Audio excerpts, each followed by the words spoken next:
యువత మీరు క్రమశిక్షణతో నడుచుకుంటే దేశం కూడా క్రమశిక్షణతో ఉంటుంది,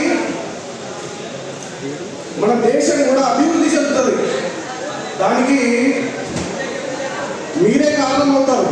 కాబట్టి మీ సమయాన్నంతా ఈరోజు ఆపే సమయాన్నంతా ఈ కార్యక్రమం కోసం ఇస్తున్నారు అంటే ఇది చాలా విలువైన సమయం.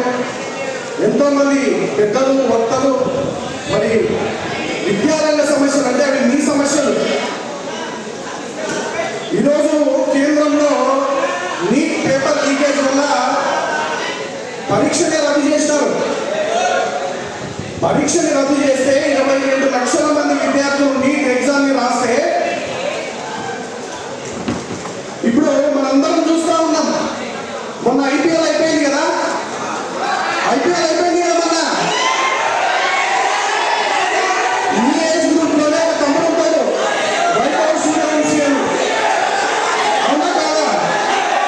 వైభవ్ సూర్యవంశీ పిచ్చిలోకి వచ్చినాడు అంటే 6-4 ఉంటాడు. మీ వయసే. అట్లాంటి వైభవ్ సూర్యవంశీ కూడా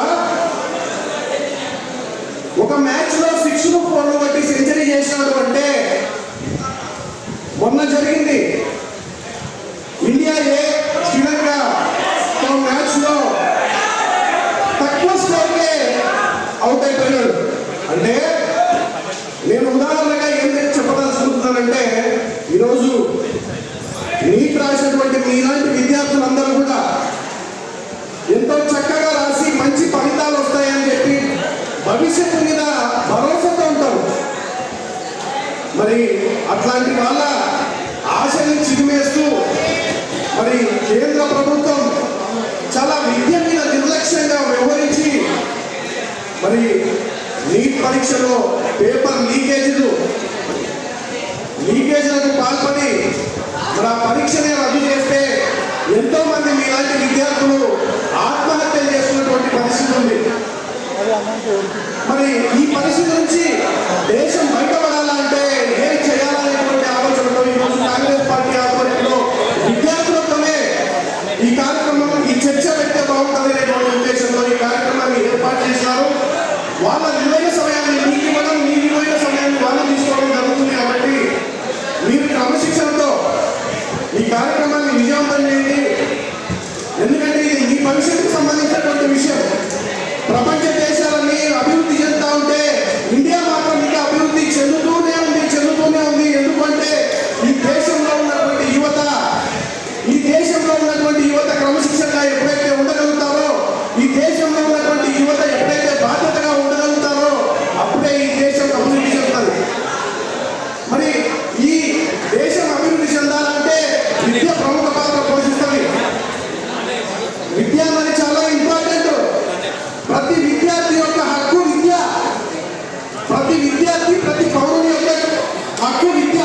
మరి అట్లాంటి విద్యని ఈరోజు నిర్వీర్యం చేస్తూ కార్పొరేట్ కళాశాలలు, కార్పొరేట్ స్కూళ్ళు వచ్చేసి వాళ్ళే ప్రభుత్వాన్ని శాసించేటువంటి పరిస్థితులు వచ్చేసినాయి.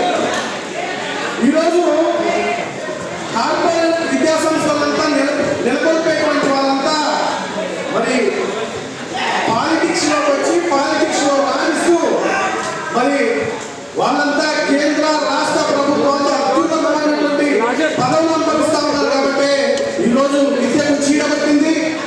దాన్ని మీలాంటి యువతనే అర్థం చేసుకొని మరి విద్యని సరైన మార్గంలో తీసుకెళ్ళగలిగితే భవిష్యత్తులో మరి ఈ దేశంలో విద్యార్థులు నష్టపోయేటువంటి పరిస్థితి ఉండదు. కాబట్టి మరీ ముఖ్యంగా మన రాయలసీమ ప్రాంతంలో సరైనటువంటి విద్యా సదుపాయాలు లేక మరి చిన్నారులు సైతం వేరే ప్రాంతాలకు వలస వెళ్ళి బతుకున్నటువంటి పరిస్థితి మనం చూస్తూ ఉన్నాం కదా. ప్రతిరోజు రైళ్లలో, లారీల్లో వేరే ప్రాంతాలకు తరలి చిన్నపిల్లలతో తరలి వెళ్ళి మరి వలస బతుకుతా ఉన్నారంటే కారణం మరి దేశంలో, రాష్ట్రంలో ఉన్నటువంటి ప్రభుత్వాలు, నాయకులు చేసినటువంటి నిర్లక్ష్యం వల్ల. కాబట్టి